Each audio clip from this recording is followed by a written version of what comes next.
body bags were horror lies.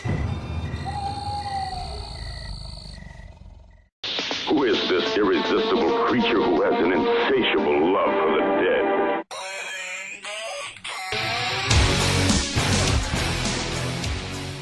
Hey guys, happy Thursday, this is your Fright Chick speaking. Okay, so this week's theme is Masters of Horror Week. I love Masters of Horror. I need to get them on DVD, so I don't have them to show you, but I will get them eventually. They're expensive. So I've picked the episode Family. Now, you probably recognise the three main players in this. I won't go into like what they've been from, but the guy from Rose Red is in it, and of course, Norm from Cheers is in it. I think his real name is George Wendt or Wentz or something like that. I'm just going to call him Norm, just for my own sanity.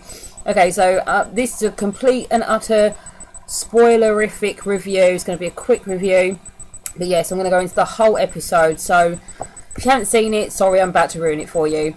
Okay, so we have a couple. I cannot remember their bloody names. I know the wife is Celia, but we have our newly married couple. They move into an idyllic neighbourhood. They are, I think, they're across the street or possibly they're next door neighbours to Norm, and he's just kind of like the old bachelor guy, you know, hey howdy neighbour and all this sort of stuff, perfect lawn, whatever. So they move in and they kind of get to talking to him. We see some sort of snippets of him inside his house. It's kind of from his perspective. It's from all of their perspective, but obviously he is the freaky neighbour with the terrible secret.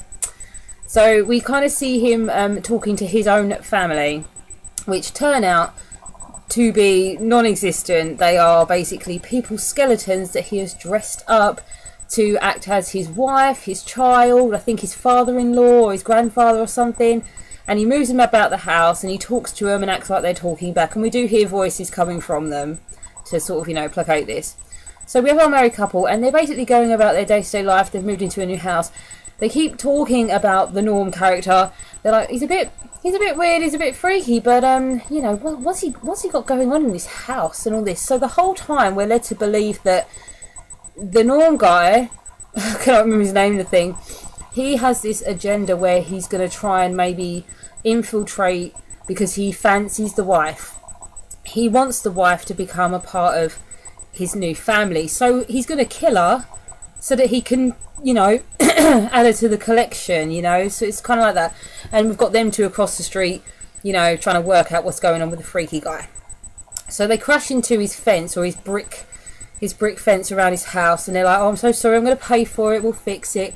He kind of uses this as an opportunity to kind of, I think he invites them over for dinner, and it gets a bit weird at dinner where he starts having these sort of feelings towards the wife, you know, in one of those psychotic, creepy ways. She's not really realising what she's saying to him, but she's acting a bit flirtatious, and he's trying to restrain himself. As time goes on, they have a massive argument between the husband and wife. The husband goes missing and he leaves her, so she goes over to be comforted by our neighbour Norm, and he uses this opportunity to kill her and make her part of the family, except this does not happen. Big old spoiler alert here, people. The twist at the end of this is one of the best ones ever. I didn't see it coming, actually.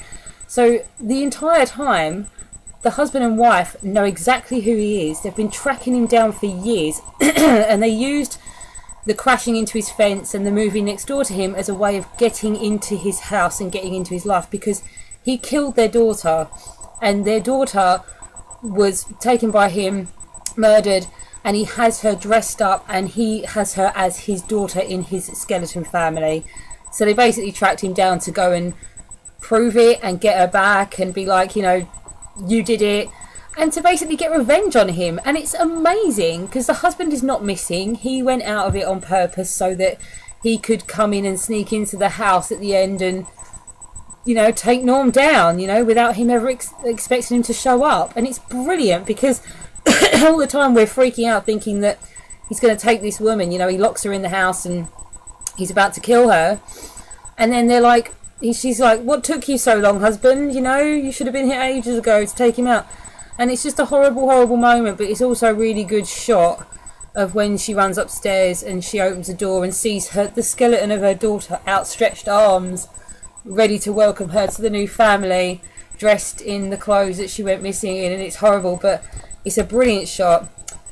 So they do get their revenge at the end, and they're torturing him and they're teasing him by going, I think they've set him up to some sort of medical thing where they can torture him but they can keep him alive, and they're like, we can keep him alive for another 2 weeks, I think. Yeah, there's an awesome shot of him looking there just terrified.